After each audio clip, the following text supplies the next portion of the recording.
delicious, delicious dishes with Daleen. Today I'm going to be making a popular Lebanese dish. It consists of rice, meat, chicken, and a whole bunch of fragrant spices. So let's get started. So I always spray my pans with a little bit of this cooking spray to prevent sticky mess. I add a little bit of oil.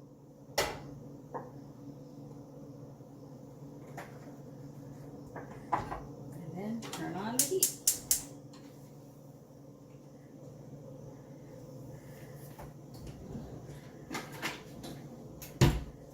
Okay, so the first ingredient I always start with is ground beef, and you just cook it with the spices. So I had already taken out some ground beef and it's defrosted, so it's good and ready to be cooked.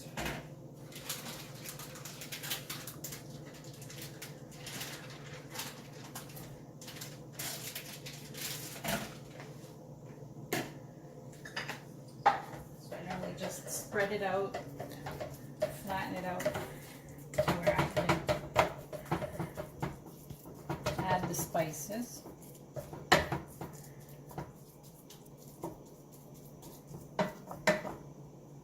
Okay, so I flatten it out so it kind of evenly distributes the spices that I add. I first start with a little bit of sea salt. You don't want to add too much because the broth from the chicken will have salt in it as well. And then a little bit of ground pepper, just so it covers all the meat, just like that. And then we have cinnamon next.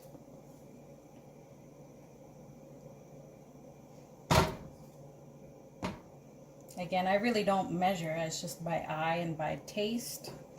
Usually that's okay though. Next spice I add is the ground allspice.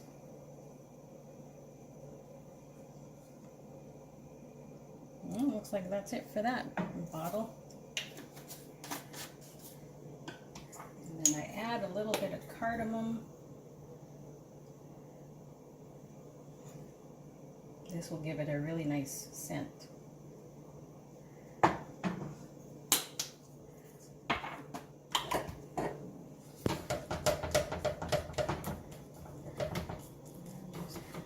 Raise the heat a little bit. Get this ground beef cooked.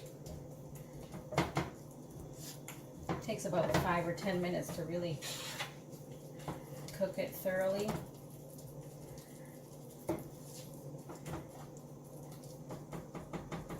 You can already smell the spices.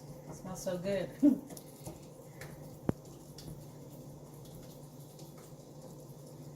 Now this dish, it's a Lebanese dish. If you say what it's called in Arabic, it's rizbijij. But if you translate that directly to English, it means rice and chicken. So it's just really some rice, meat, and I have the chicken already cooked in here and boiled with the chicken broth. Doesn't look too appealing right now, but it has a lot of flavor. However you like to make your chicken broth. Usually I just use the drumsticks with the bone in. I do not add anything without bone because it gives it that more of a flavor in your broth. And you'll be using the broth when you add the rice instead of regular water, because I won't make it so dry.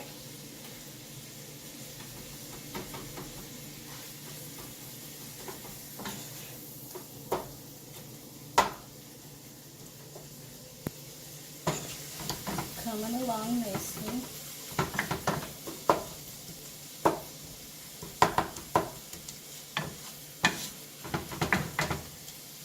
Just want to cook it till you make sure there's no more pink or redness in the ground beef.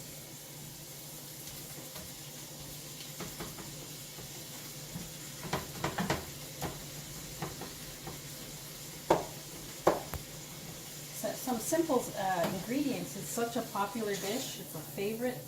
A lot of people love it, and it, like, you add what, two cups of rice, and it'll feed a family of 4 for like 2, sometimes 3 days. It's almost ready, as you can see here. You can see a lot more brown than pink and reddened. But I can sure smell all the spices.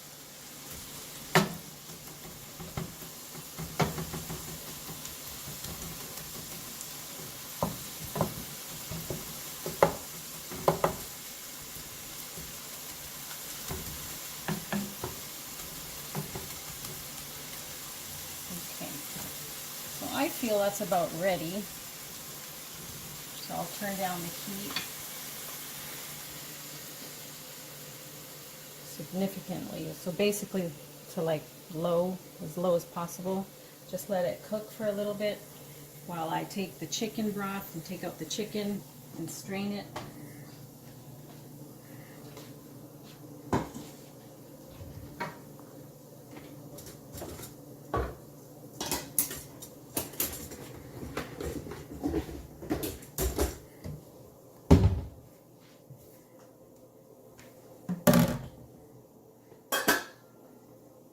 So I just use a strainer so no big chunks come into the broth. So that was just the onion that gave it that weird color. I added a whole bunch of spices as well to that. So normally what I do is I take out the chicken so I can debone it because it'll be used later.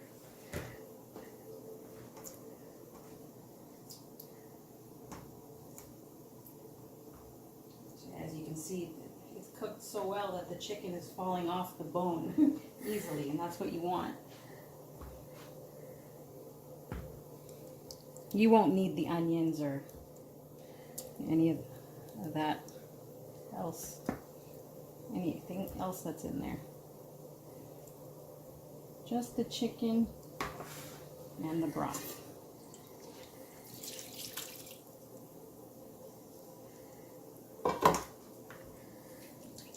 All this stuff can be thrown out. Obviously you won't want to use that. But as you can see, you can have a good color for the bone broth, chicken broth, and that's going to be used when you actually cook. When you add the rice instead of normal water. It'll give it a lot more flavor.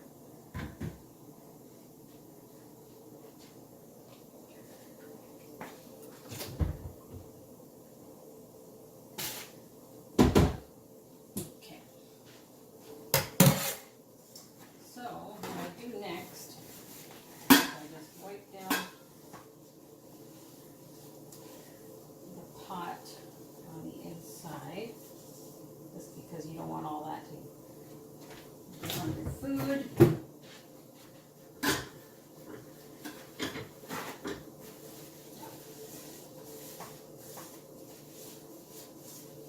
Okay. Then I give it a quick rinse.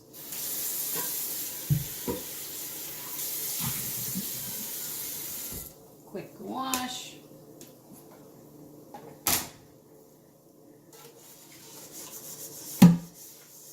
I'll be using this pot to add the meat and the rice and the chicken broth.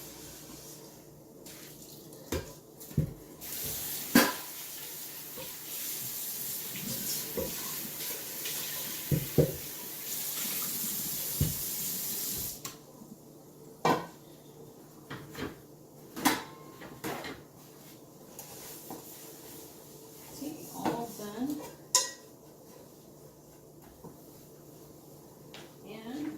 Bring it over here now. Beef over here.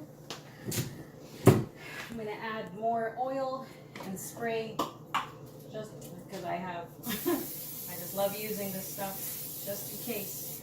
You don't want stuff to stick and ruin your pots and be cleaning for a long time.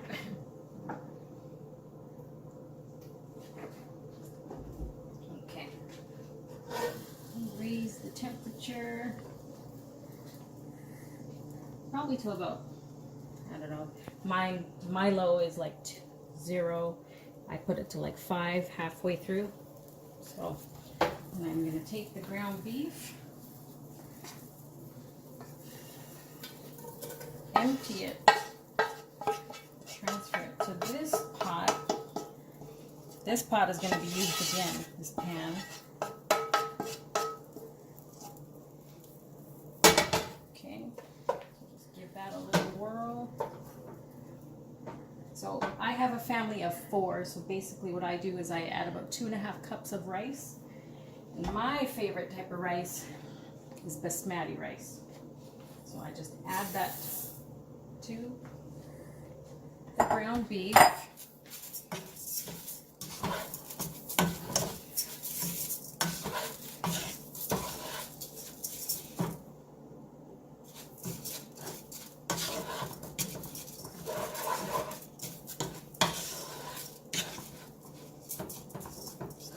Everything's mixed really well. Then I'm going to bring the broth over here, just so when it starts to sizzle a little bit, that's a good time to add the broth.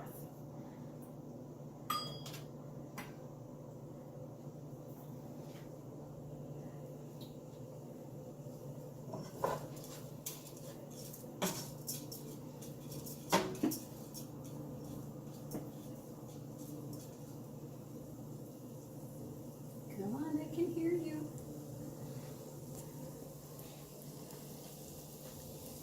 I don't know if you guys can hear the sizzle or not.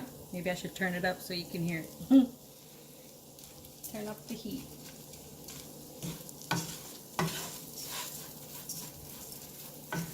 So that's basically just the ground beef and the rice together, obviously with all the spices that I added to the ground beef when I was first cooking it.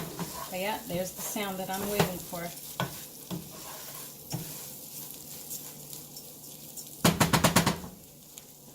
So, to every 1 cup of rice, I add 2 cups of the ground beef, or sorry, the chicken broth. So,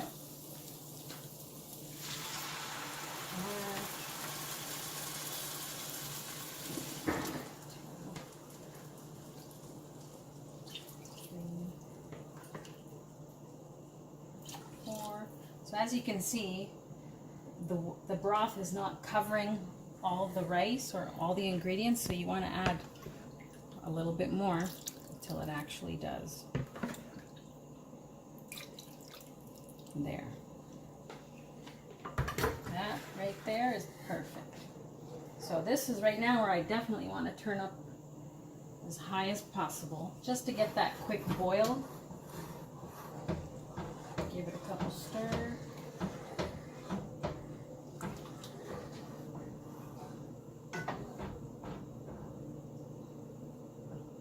So you want the broth to boil.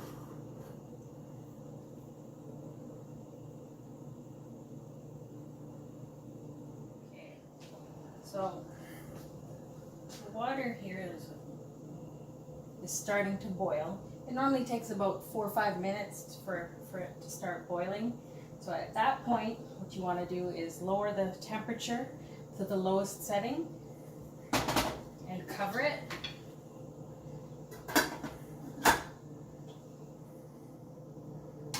And then put a timer for about 15 minutes. Okay. So while that is simmering and cooking on its own, I'm going to come over here and debone the chicken for the next part. So, oh, the slimy chicken.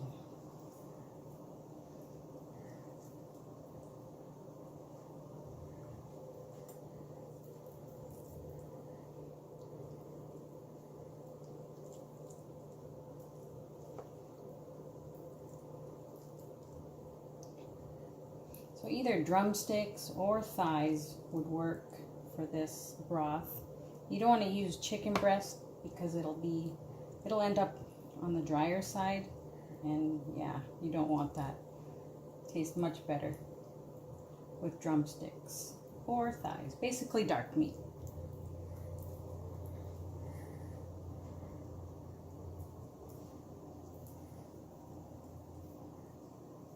And I'm lucky at this point, I have nobody bugging me, because normally what happens is as soon as I get my hands dirty, somebody wants me to do something or needs something, so let's hurry up. Just, yeah, make sure there's no fat or bones.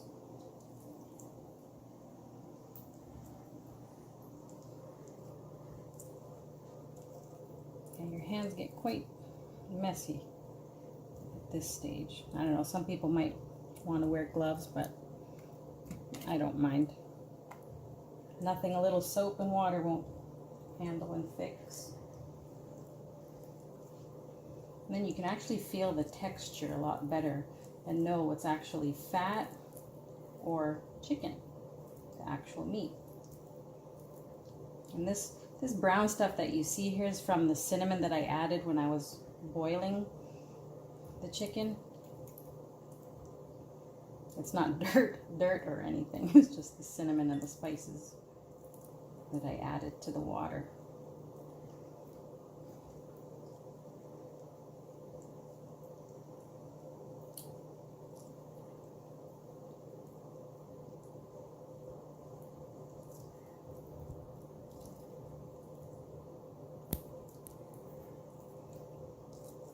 I normally take out 2 packs of chicken, which normally consist of 12 drumsticks, 6 in each bag.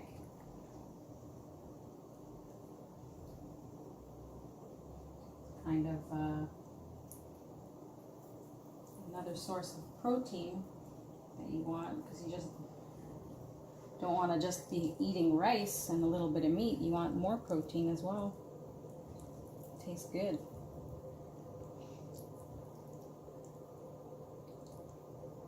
Sometimes what I do, if I don't have a lot of chicken, I'll make this dish and I'll make a side of, I'll throw a salmon in the oven, and that is delicious as well.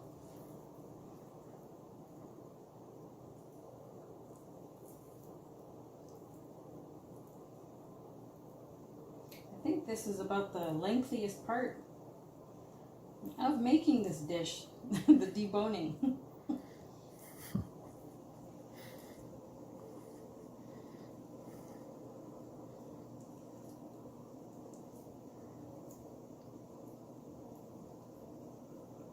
But it's worth it. No complaints from me or from my family.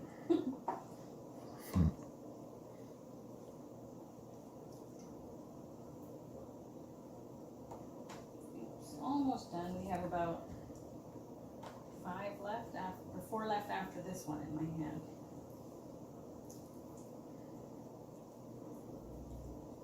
So when you do boil the chicken, you want to add some spices. Some people add onions, some people add like celery, or however you want to make your own broth. It's totally up to you. You don't necessarily just have to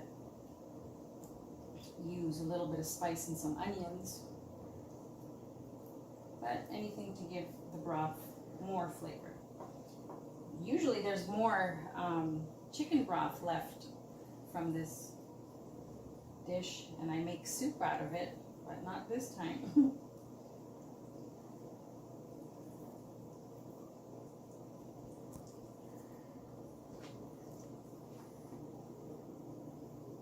Definitely a lot different than using the cubed chicken stock or beef stock.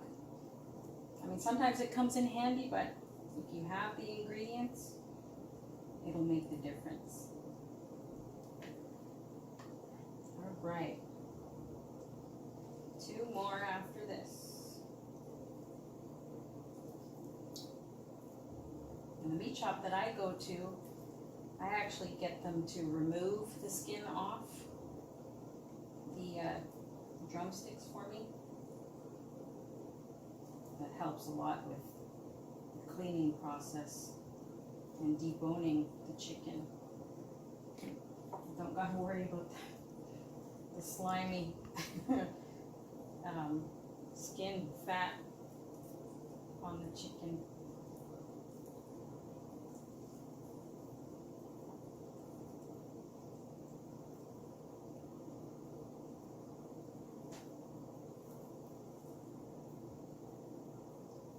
Almost done.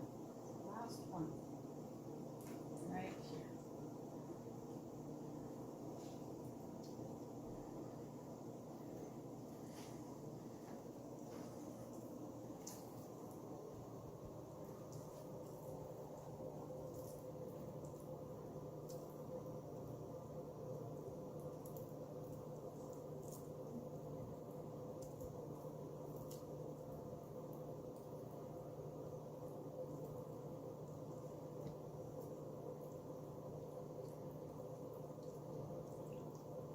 As you can see, my hands are a mess. So I'm gonna go ahead and wash my hands real quick and get to that chicken.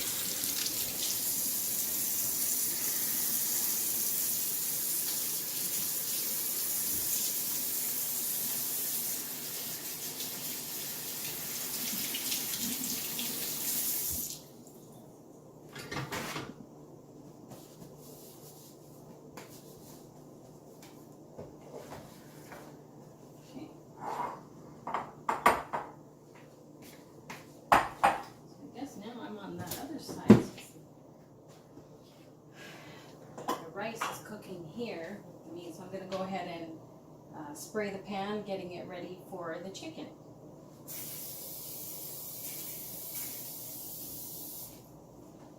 Add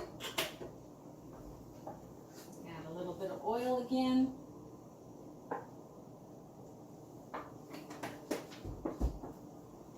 Now for the chicken, I add only one spice.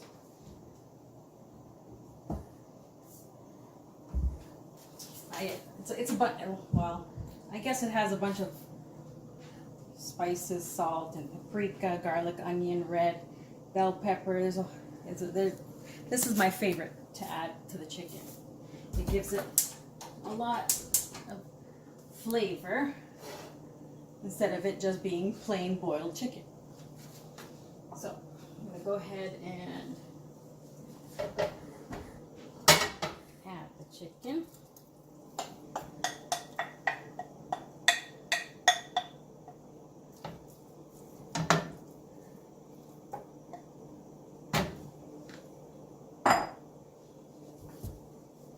Now you don't want to cook the chicken too long because then it'll start to dry out. So that happened to me once, and what I did to kind of fix the problem is I had a little bit of broth left and I added some to the chicken. But I learned my lesson since then.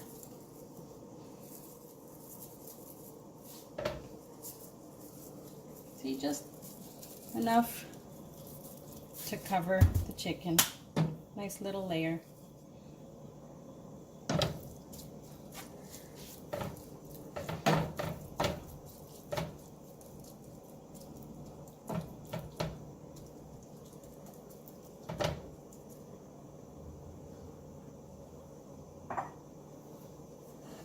So yeah, usually it takes about a total of maybe 5 minutes to cook. You're just trying to like give it a little flavor, just so it's not plain, just chicken, because this will get mixed with the rice and meat. Some people leave just the chicken after they serve whatever portion they want to have in their plate. They'll add the chicken separately. But what I do is just so everybody gets a good portion of the chicken, I just mix it with the rice. I'll show you once that stage is ready.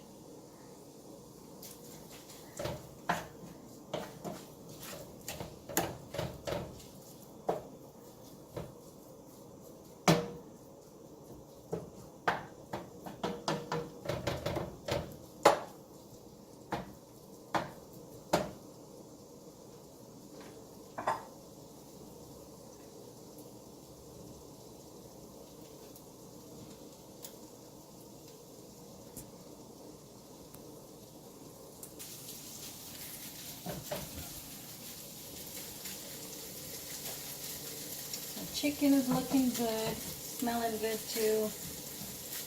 We have 3 minutes left on the rice. And then one more last step that I have before mixing all this together is a nice add-on. You roast these, not roast, a little toast them in a little pan with some butter. It gives an amazing flavor, amazing taste. Nice little add-on to the rice, meat, and chicken, so it's not so plain. I use almonds. You can use cashews, pine nuts. Those are the main three that I'm familiar with. This dish can take.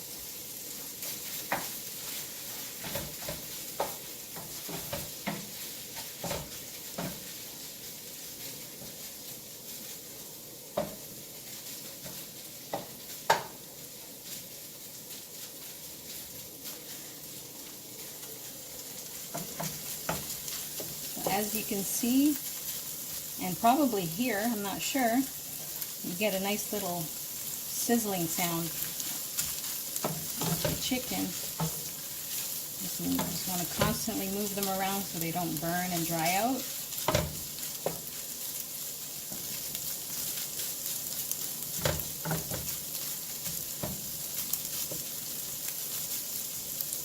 And that's good for the chicken. That's all they need, because again, they've been previously cooked and you don't want to dry them out. You're just adding seasoning and a little bit of flavor to the chicken so it's not so plain. So this one is counting down over here. Got 47 seconds left. And again, don't be removing the lid before the time is up, because that will ruin the whole process of the rice cooking. Almost there.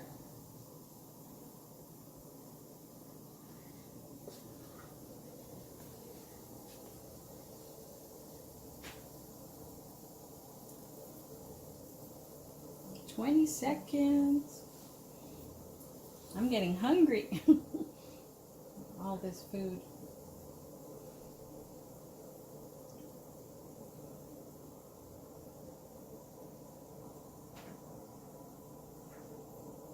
Okay. So there's the timer for the chicken, or for the rice and meat. I want to remove the lid and see how all the meat has come to the top. That's okay, because you can, it smells so good. So you just want to mix it up a little bit.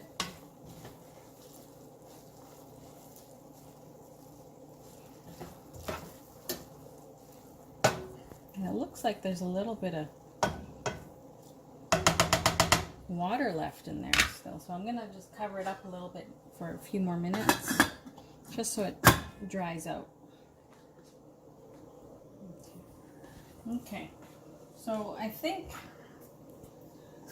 this should be about right now. Now, as you can see, the beef I used, or the meat that I use, is ground beef. That's the traditional way, traditional ingredients to use is ground beef.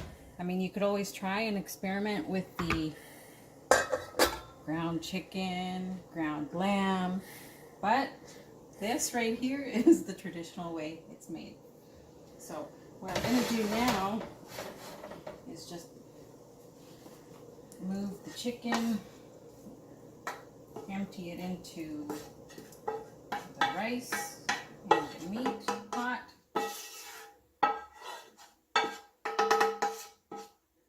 So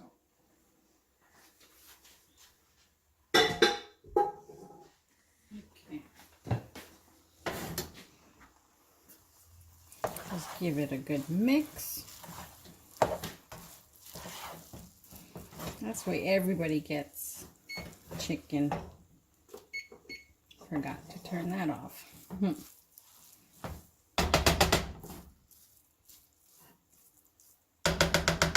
So I'm going to cover it up, and then turn off the element.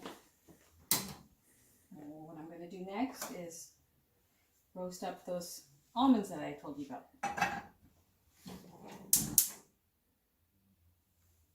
So I just add a little bit of Smart Balance butter, whatever you have. I typically like this.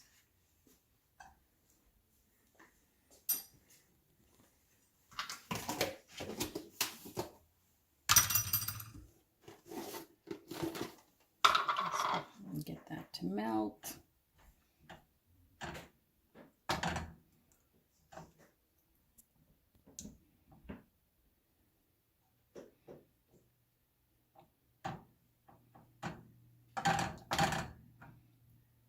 Not all my family members like the almonds, though. Little one doesn't care for it too much. But I'm sure he'll grow out of that. Okay, so all the butter has melted. Now, I don't usually measure how much almonds to use. I just fill up the pan. But they won't go to waste, trust me. You don't want the element too high on medium heat. You want to constantly be stirring them ever so often so they don't burn, because they burn easily. Noisy pan.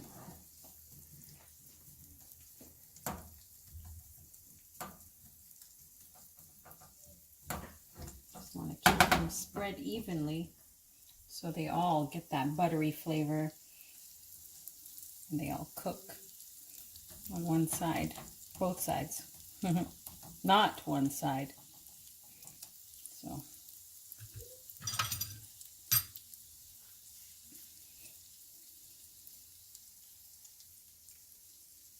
I would say this takes about, again, 3 to 5 minutes, maybe more, depending on your element, depending on your pans. There's a whole lot of variables.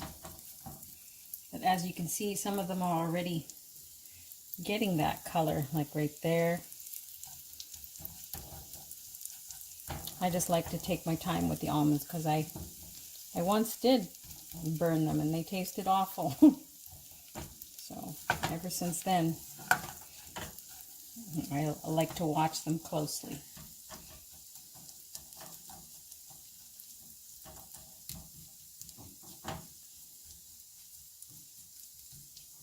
Sometimes I use coconut oil. That's another option instead of the Smart Balance butter spread. But again, it's up to you.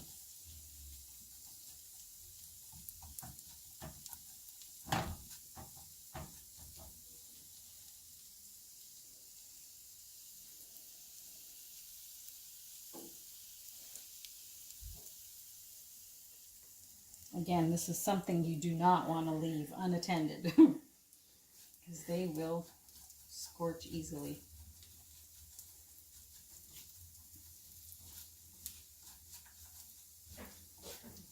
Just till they're a little bit golden, brownish, very light brown though.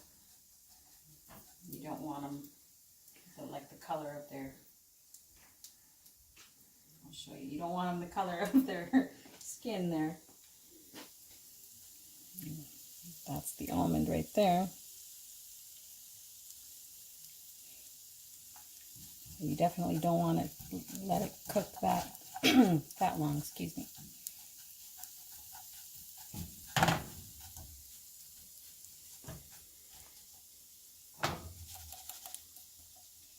Let it shake.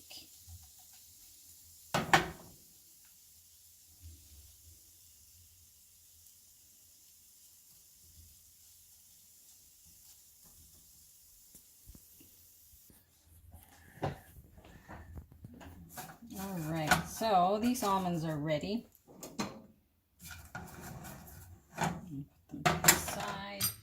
Normally, what normally happens is once you are ready to serve up the dish, the almonds or whatever nuts you decide to use gets added on top, sprinkled on top. or some people mix it all together with the rice and chicken in this pot. Me, for what works for my family is because not everybody likes the nuts added on, I leave them separate. So this dish is ready. And you can see everything looks so good.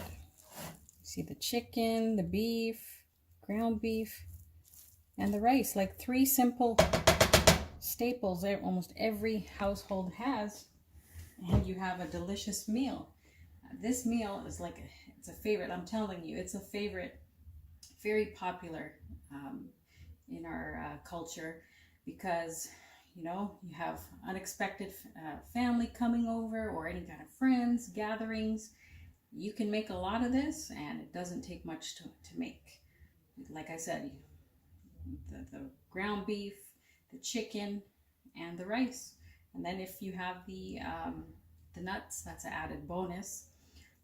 What you can serve, you know, on the side is a lot of people eat it with yogurt, just plain yogurt, just a little bit of salt, nothing flavored yogurt like with fruit or anything, just plain yogurt. Also, you can try the sweet chili sauce. That is amazing with it too. But again, it can be eaten just like this, you know, with maybe a side of salad if you feel like it. But yeah, this is, trust me, you will want to make this dish. It's very, very easy. And it, yeah, a lot. It makes a lot. That's just 2 cups of rice, and look at that big pot. It's full. Hi everybody, thank you for watching the last video. So by now, after watching that video, you're probably thinking, what else can I make with alongside the rice dish to complement it? So I've taken the thinking out of the equation for you, and you can pair this with a very popular Lebanese salad. So stay tuned to watch how to make tabbouleh to complement your rice and Lebanese rice dish. Thank you. Hi everybody, welcome back. Today I'm going to be making the popular Lebanese salad. It's called tabbouleh, and it's made out of parsley, chopped tomatoes, chopped green onions, fresh mint, bulgur. Well, it's actually in Lebanese it's burghul. I don't know why in English it's they flip the 2 letters. It's bulgur. So it's kind of like a cracked wheat if you look at the consistency.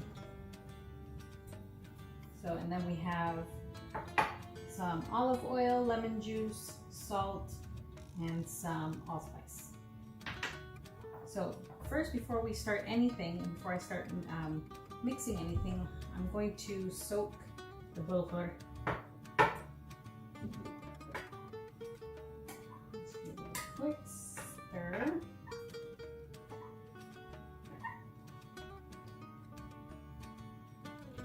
So I went ahead and chopped about, I think it was 2 large bunches of parsley.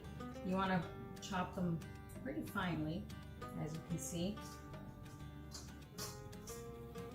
And then I did 4 medium-sized tomatoes,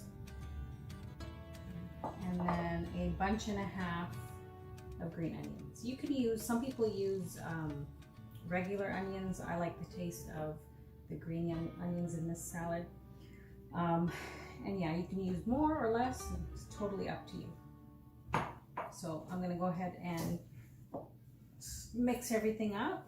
First, you want to pour the parsley in a bigger bowl. Then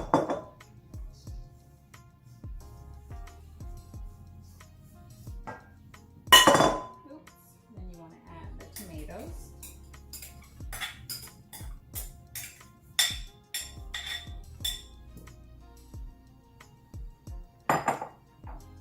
Green onions. And as usual, I always put the ingredients and the method in my description. So as you can see, It looks amazing already with all the bright colors from the vegetables. And then I will add the fresh mint. If you don't have fresh mint, you can use dried mint. Dried mint. Fresh is always better though. Okay, so with the cracked wheat here, the burgal, I am going to strain it.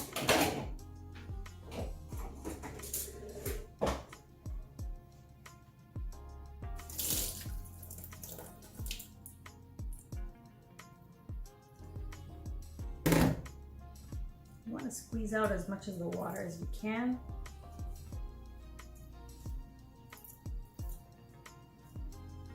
And just like that, just dump it over the salad.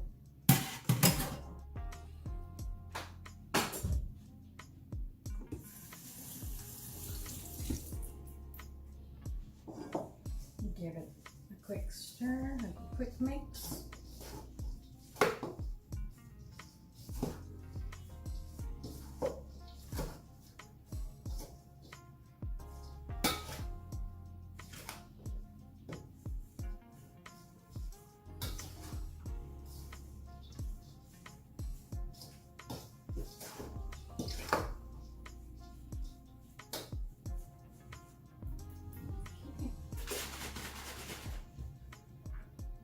To add the allspice.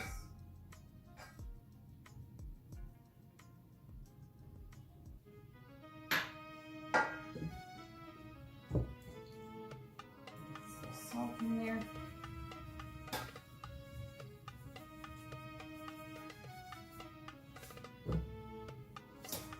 Mix it up a little bit.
Taste. Take a sample of your salad before you serve it to anybody else. Make sure it tastes right. Okay. And that's not time right now.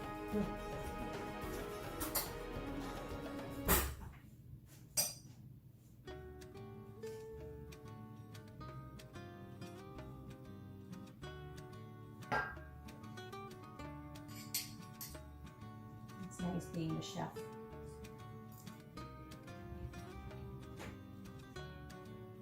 Wow.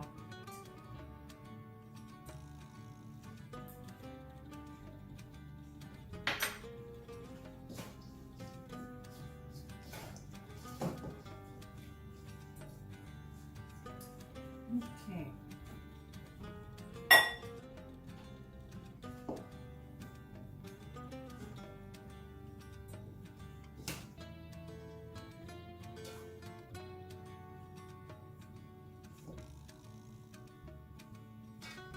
Look how gorgeous that looks.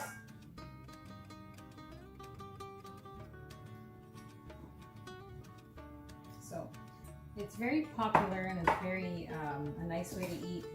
Like if you don't want to eat it with any type of meat, any type of other side dish or anything, but you can use lettuce. So you will find that this tastes amazing eating it with lettuce. I'm just going to demonstrate how you fill the lettuce leaf.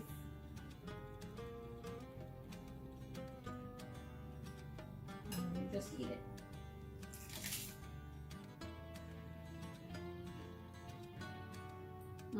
Trust me, it makes a huge difference eating it. Excuse me. All right, everybody, so there you have it. The popular tabbouleh, Lebanese tabbouleh salad. Trust me, you will love this salad. If you have any questions about how or what you should do, or if I missed anything you think, just don't hesitate to leave a comment in the comments below, and I will get back to you as soon as I can. And I hope you enjoyed this video, and until next time. Hi everybody, so now that you've watched how to make the Lebanese rice dish and the Lebanese tabbouleh salad, why not polish off this meal with a delicious dessert that will have your guests begging you for more. So go ahead and try it and let me know what you think. Well, today I'm going to be making a super delicious treat. They're called brookies. Basically what that is a layer of brownies and a layer of cookie dough baked all together so they become bars. So I have all my ingredients here set all ready to go. You're going to start with the brownie layer. So I have the half a stick of butter melted already, and I'm going to add sugar,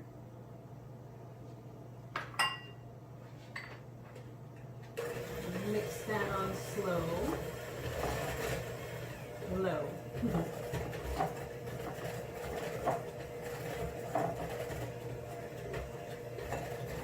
Just till they're mixed together.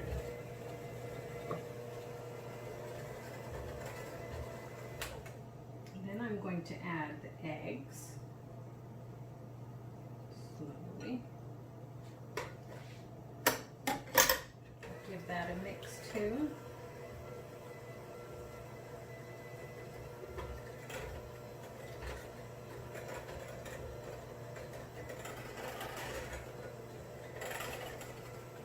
If you like brownies and you like cookies, you'll like this combination. It's super delicious. Very moist. Okay. So next I'm going to add my vanilla sugar.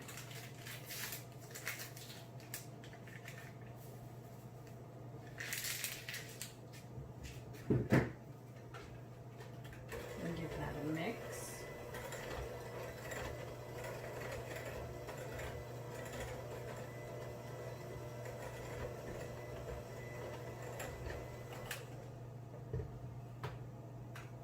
Next, I'm going to add the cocoa powder.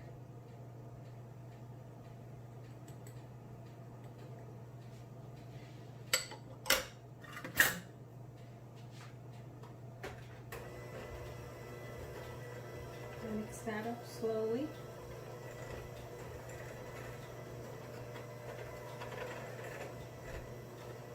Now, as usual, all my recipes, I have the ingredients and the method down in the comments section in the description, so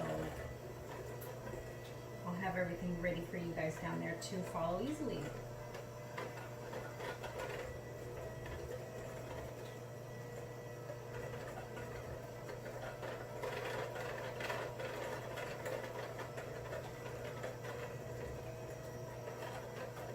Almost finished.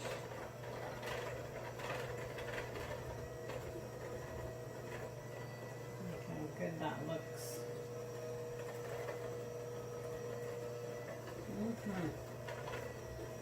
Okay. Next I'm going to add the flour, baking powder, and a little bit of salt together.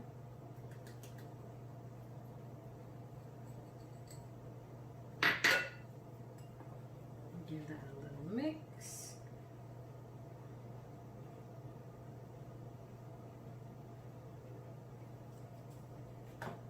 You want to gradually add the flour mixture. Don't dump it all at once.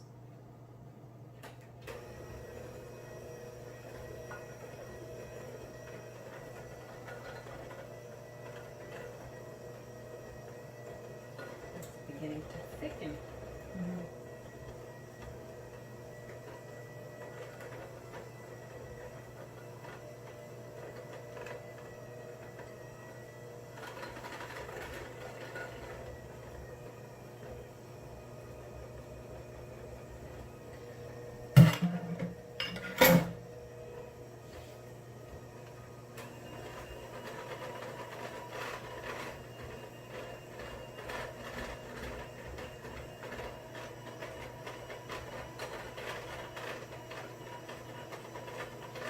I normally add the brownie mixture to the bottom of the pan first. You can do it either way. Whether you want the cookie dough mix first or the brownie mixture. It's totally your preference.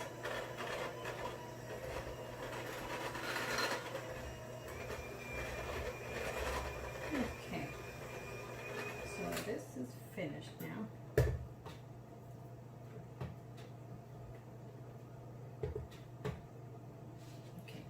I am going to add it to this pan.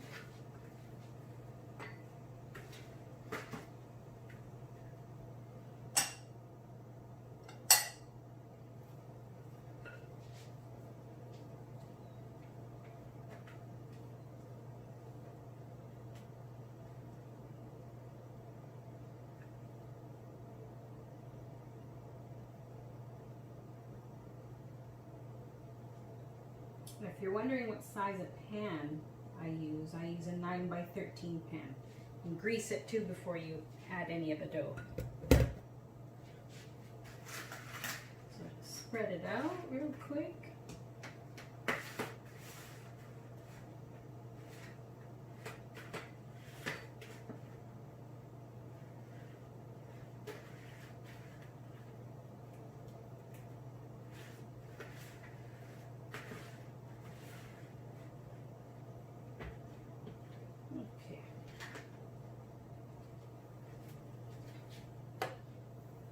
I like to add walnuts. You don't have to, but my family likes the flavor of the walnuts with the brownies. So what I normally do is I add half to the brownie, on top of the brownie mixture, and then on top of the cookie dough mixture as well afterwards.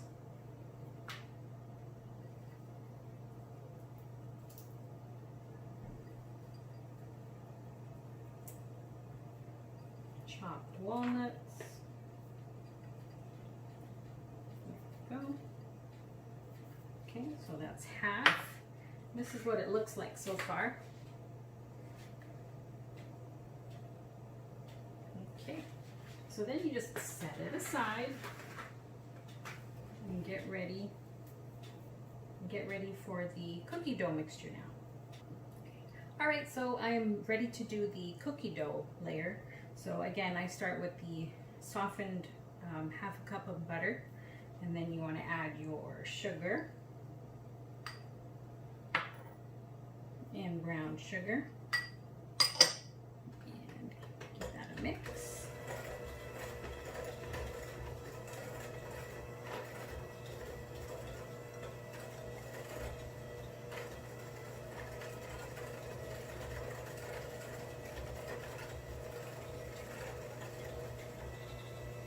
Okay, you want to add your eggs next. Well, actually, this only takes one egg.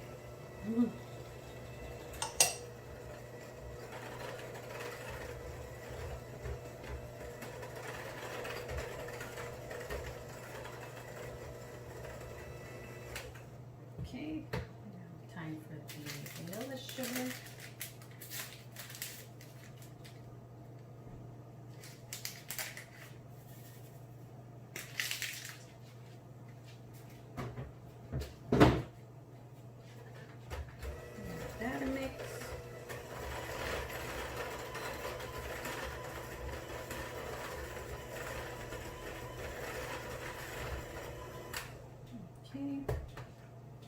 Then we have the dry ingredients, which is your typical flour, baking soda,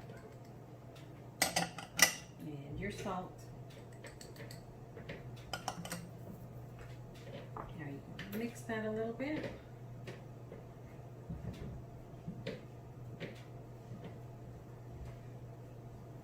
And then gradually add the flour mixture in.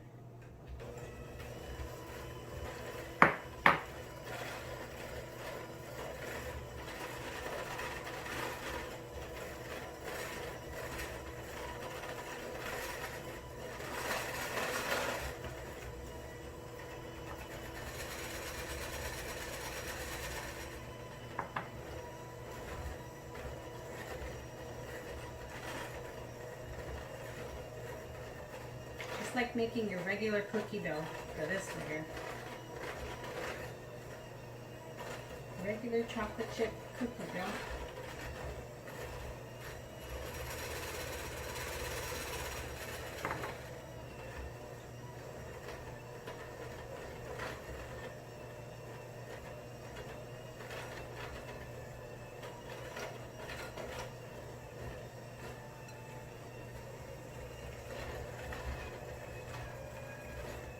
Getting thick. Okay.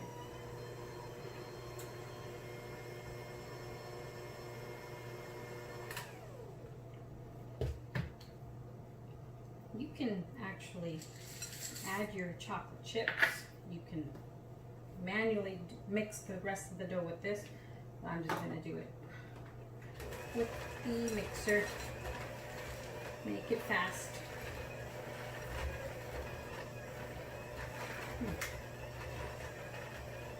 Okay. Just lift it up gently, slowly, so the extra batter comes off the element.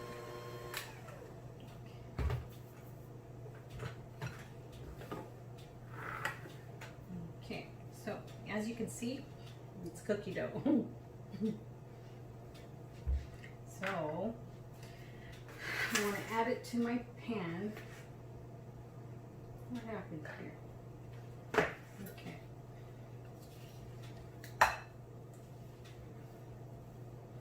So because this is actual cookie dough, so the cookie dough is going to be tricky to actually add it to your pan on top of the brownie dough, the brownie mixture. So I will put little bit by little bit, little clumps of the cookie dough on top of the brownie. It doesn't have to be perfect. It doesn't have to be like complete one layer brownie and one layer cookie dough. There can be little slots in between where they're mixed. It's okay. It will be eaten, trust me, regardless.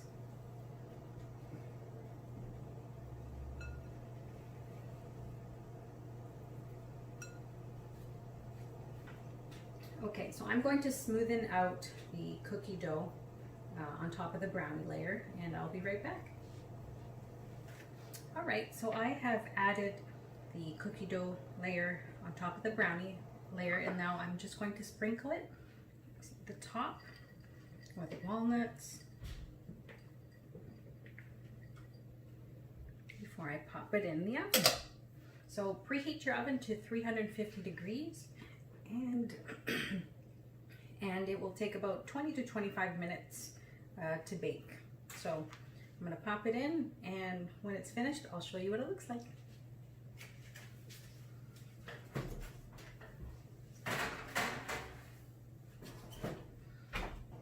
All right, everybody, we're back, and I have went ahead and cut some of the finished product.